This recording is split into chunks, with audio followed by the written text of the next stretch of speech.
Hello दोस्तों, क्या आप भी मोटिवेशनल स्टोरी के बारे में सर्च कर रहे हैं? तो आप बिल्कुल सही जगह पर आए हैं, क्योंकि इस कहानी में हम आपके साथ असल जीवन में सफलता हासिल कर चुके लोगों के बारे में शेयर करने जा रहे हैं, जिनकी कहानियां पढ़कर आप जरूर मोटिवेट होंगे। यह कुछ असल हीरो है, जिन्होंने लगातार मेहनत और अपनी बुद्धि का इस्तेमाल करके अपने लिए एक बेहतर दुनिया बनाई है। तो चलिए इस कहानी की मदद से आपको भी इन्हीं की तरह आगे बढ़ने के लिए प्रेरित करें।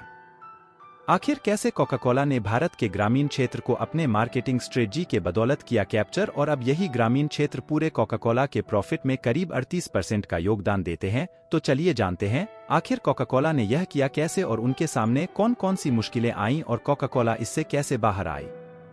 कोका कोला अपनी बेहतरीन मार्केटिंग स्ट्रेटेजीज की बदौलत सारी दुनिया में लोकप्रिय हो रहा था। कोका कोला का एक सीक्रेट सिरप था जो कि वह अपनी सारी फ्रेंचाइजी में डिस्ट्रीब्यूट करते, और फ्रेंचाइजी मॉडल की मदद से कोका कोला ने दुनिया का बहुत बड़ा क्षेत्र कवर कर लिया था। लेकिन अभी भी कोका कोला से बहुत बड़ा मार्केट अछूता रह रहा था, जो कि था भारत का ग्रामीण क्षेत्र।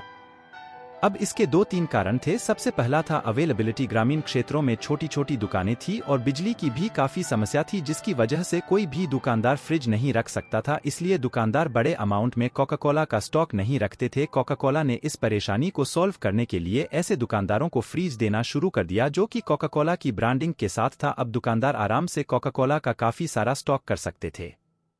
अब इस परेशानी को दूर करने के बाद कोका कोला के सामने एक और बहुत बड़ी प्रॉब्लम थी, जो कि थी एक्सेसिबिलिटी, क्योंकि गांव के रास्ते बहुत कच्चे थे और कोका कोला को ट्रांसपोर्ट करना भी काफी मुश्किल हो रहा था। तो अब इन्होंने कोका कोला के सप्लाई डायरेक्ट मैन्युफैक्चरिंग से रिटेलर्स को करना शुरू कर दिया। अभी भी कोका कोला के सामने एक और बहुत बड़ी परेशानी थी, जो कि थी कॉस्ट, क्योंकि इंडियन मार्केट बहुत ज्यादा ही कॉस्ट सेंसिटिव होती है। मार्केट में कोई भी महंगी चीज लोग आसानी से नहीं खरीदते, और यह तो ग्रामीण क्षेत्र की बात थी। फिर कोका कोला ने छोटा कोला लॉन्च किया।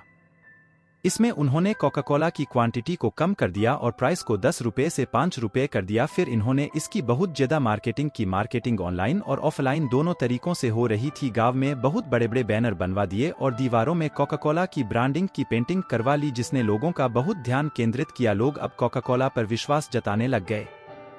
लेकिन अभी भी कोका कोला के सामने एक सबसे बड़ी चुनौती थी, जो कि थी एक्सेसिबिलिटी। क्योंकि भारत में लोग ज्यादातर ठंडे में लस्सी, छाछ और नींबू पानी का ही सेवन करते थे। जैसे कोई भी मेहमान घर पर आते हैं तो उन्हें हम पूछते हैं, आप ठंडा लेंगे या गर्म? तो ठंडे में ज्यादातर लस्सी, नींबू पानी ही आते थे, और वहीं कोका कोला को एक्सेप्ट करना लोगों के लिए काफी मुश्किल था। लेकिन जैसे कि आपको पता चल ही रहा होगा, कोका कोला की मार्केटिंग स्ट्रेटजी बहुत ज्यादा अच्छी है। इसके लिए कोका कोला ने टेलीविजन में ऐड चलानी शुरू की। उस समय आमिर खान इनके ब्रांड एम्बेसडर थे, तो उन्होंने टोटल 3 ऐड चलाएं, जिसका मकसद लोगों तक सिर्फ यही बात पहुंचानी थी कि ठंडा मतलब कोका कोला। अब इन एड्स की मदद से कोका कोला की मार्केटिंग टीम ने लोगों के दिमाग में यह बात डाल दी कि अगर कोई ठंडा मांगे तो उन्हें कोका कोला दी जाए, क्योंकि ठंडा मतलब कोका कोला। इन विज्ञापन की वजह से कोका कोला ब्रांड के प्रति जागरूकता सभी लोगों तक फैलने लग गई।